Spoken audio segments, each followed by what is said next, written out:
یہ قرآن ایک بابرکت کتاب ہے جسے ہم نے آپ صلی اللہ علیہ وسلم پر نازل کیا تاکہ لوگ اس پہ غور اور فکر کریں اور تاکہ اہل فہم اس سے نصیحت حاصل کریں۔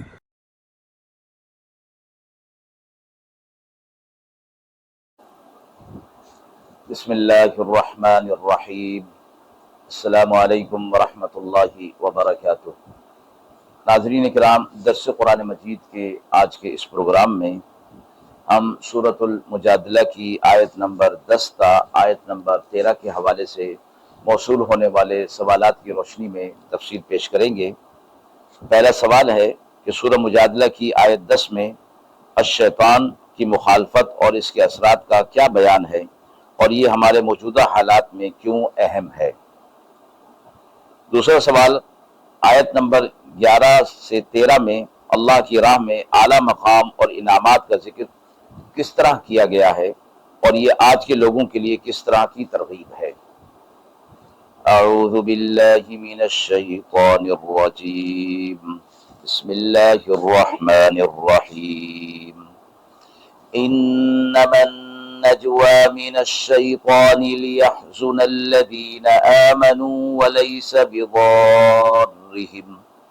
وليس بضارهم شيئا إلا بإذن الله وعلى الله فليتوكل المؤمنون يا أيها الذين آمنوا إذا قيل لكم تفسحوا في المجالس فافسحوا يفسح الله لكم وإذا قيل انشزوا فانشزوا يرفع الله الذين آمنوا منكم والذين أوتوا العلم درجات والله بما تعملون خبير يا أيها الذين آمنوا إذا ناجيتم الرسول فقدموا بين يدي نجواكم صدقة ذلك خير لكم وأطهر فإن لم تجدوا فإن الله غفور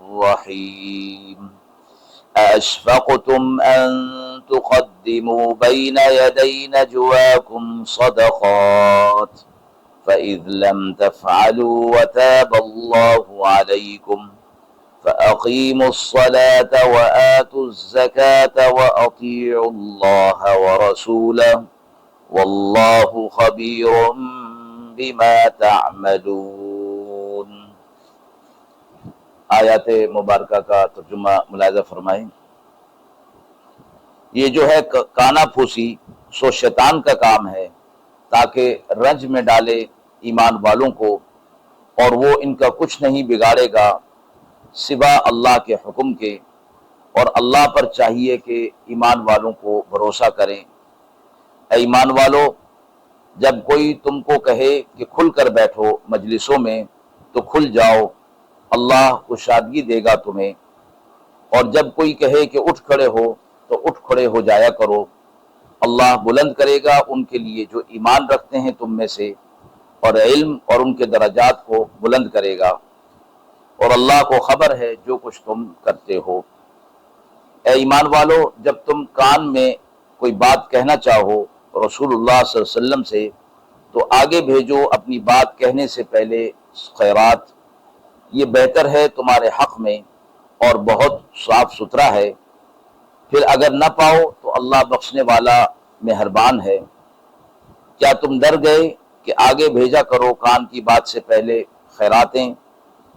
سو جب تم نے نہ کیا اور اللہ نے معاف کر دیا تمہیں، تو اب تم نماز قائم رکھو اور زکوٰۃ دیتے رہو، اللہ اور اس کے رسول صلی اللہ علیہ وسلم کی اطاعت کرو، اور اللہ کو تمہارے اعمال کی خبر ہے۔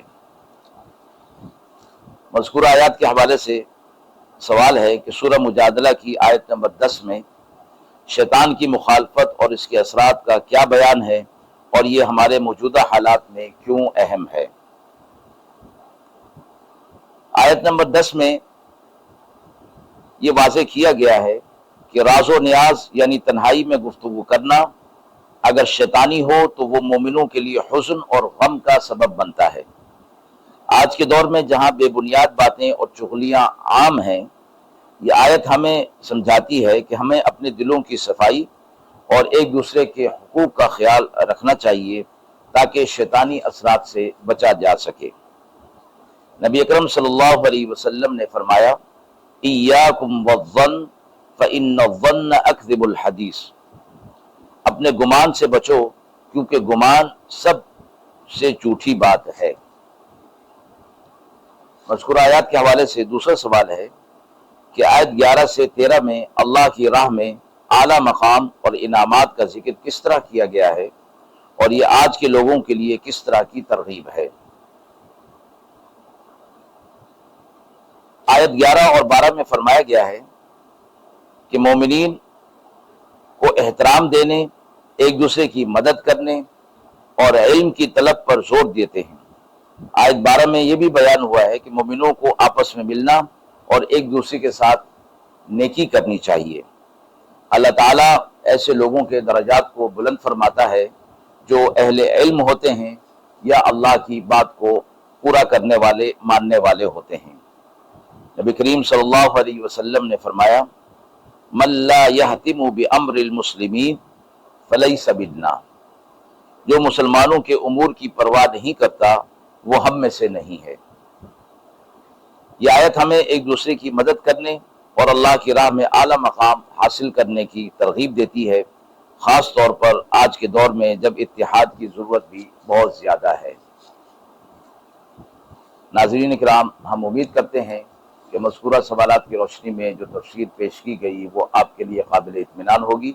اس حوالے سے آپ کے بھی سوالات ہیں تو ضرور کمنٹ باکس میں دیجیے گا، انشاءاللہ ان کے جوابات دینے کی پوری کوشش کی جائے گی۔ وآخر دعوانا ان الحمد للہ رب العالمین۔